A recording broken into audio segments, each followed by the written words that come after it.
Hello সবাইকে, আজকে আমার প্র্যাকটিস নোটসের আরেকটা বেসিক কোয়েশ্চেনের অ্যান্সার আপনাদের দিতে যাচ্ছি।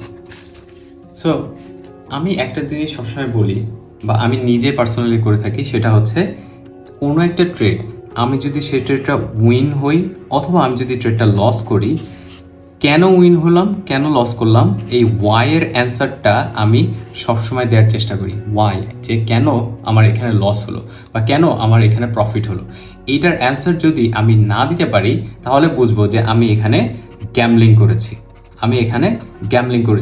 আর গ্যামলিং করে কখনো আপনি লং টার্মে আপনি টিকতে পারবেন না। আমি গ্যারান্টিতে বলতে পারি আপনি লং টার্মে কখনোই টিকতে পারবেন না। হয়তো বা শর্ট টার্মে আপনি কিছু প্রফিট দেখতে পারবেন, বাট আপনি লং টার্মে কখনোই টিকতে পারবেন না। সো গ্যামলিং থেকে অলওয়েজ দূরে থাকাই আপনার জন্য ভালো। সো আমি কিভাবে এটা রিভিউ করি, ফর এক্সাম্পল ধরেন আমি একটা ট্রেড নিয়েছি, এই ট্রেডটা আমার লস হলো, ঠিক আছে, আমার এই ট্রেডটা লস হয়েছে।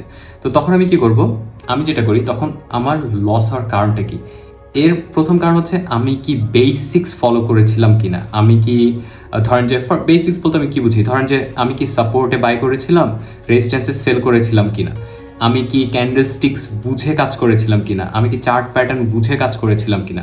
These are basics, right.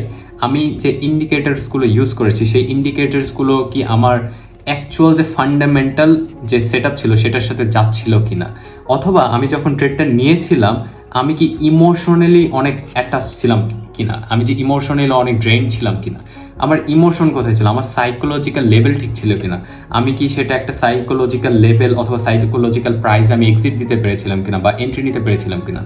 এই যে বিষয়গুলো, এগুলো আপনি একটা নোট বা ডায়েরির মধ্যে লিখে রাখবেন। এটাকেই সুন্দর মতো আপনি বুঝাতে পারবেন। এটাকে আমরা ট্রেডিংয়ের ভাষায় বলে থাকি জার্নাল করা। এই জার্নালের মানে হচ্ছে এই প্রত্যেকটা জিনিস আপনি সুন্দর করে আপনার ভাষায় ছোট্ট ছোট্ট করে নোটস দিয়ে রাখবেন।